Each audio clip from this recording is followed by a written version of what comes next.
Bismillahirrahmanirrahim. Lukisan dan patung.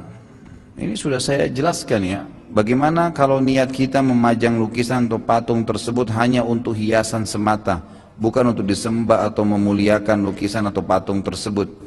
Jadi patung jelas diharamkan dalam agama, tidak mungkin boleh. Karena Nabi SAW mengatakan dalam banyak hadis diantaranya rumah yang tidak dimasukin oleh syaitan adalah rumah yang ada anjingnya dan rumah yang ada patung atau gambar hidupnya, gitu kan? Itu dalam hadis sahih. Nabi SAW sudah larang masalah itu. Kalau tidak dimasukin malaikat berarti akan dimasuki oleh syaitan. Dan sudah saya tuntun, teman juga yang bertanya ini bisa kembali kepada buku terbitan Gema Insani Press kalau nggak salah yang pernah saya bawain dulu, rumah-rumah yang tidak dimasuki oleh malaikat. Coba baca lebih dari 30 macam rumah. Di antaranya adalah rumah yang ada patungnya. Kalau Anda bilang ini kan cuma hiasan, baik. Kenapa harus berhias dengan sesuatu yang Allah haramkan?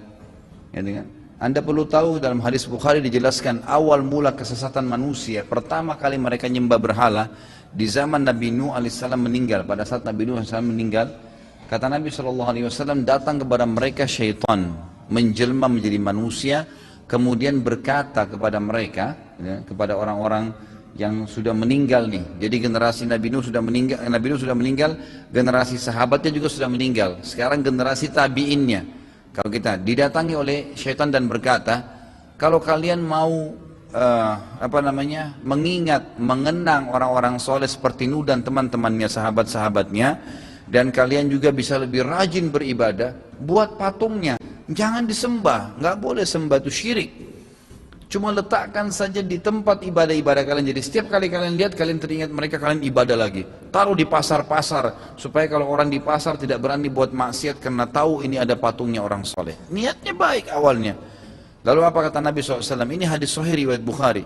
Kata Nabi SAW, setelah generasi itu mati, syaitan datang lagi generasi yang masih mudahnya didatangin. Dulu ayah-ayah kalian tidak buat patung-patung ini kecuali untuk jadikan perantara dengan Allah. Karena mereka orang saleh diijabah doanya. Bilang ke dia, patung itu baru ke Allah. Dilakukanlah oleh orang-orang tersebut, akhirnya sampai patung ini disembah. Awalnya begitu.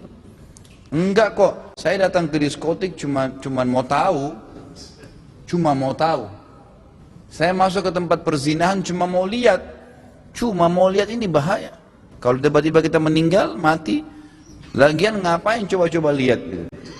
Nggak ada gunanya coba-coba dalam maksiat. Ya, ibadah memang benar. Ya, jadi saya sarankan Allahu a'lam untuk dijauhi gitu. Ya. Saya pernah subhanallah lihat, atau sering saya lihat ya, mudah-mudahan Allah kasih hidayah. Setiap kali saya subhanallah justru ke daerah-daerah yang orang-orang kaya. Setiap saya lewat di daerah-daerah yang luar biasa di Jakarta ini, saya diundang pengajian.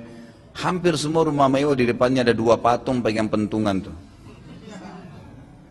Untuk apa? Saya tanya, untuk apa kira-kira? Oh, untuk ngusir pencuri. Pencurinya bisa kencing di patung itu. Memang dia bisa gerakin pentungannya. Subhanallah gitu. Saya nggak tahu kenapa ya orang-orang ini bisa dikelabui oleh syaitan sampai sebegitu jauhnya gitu.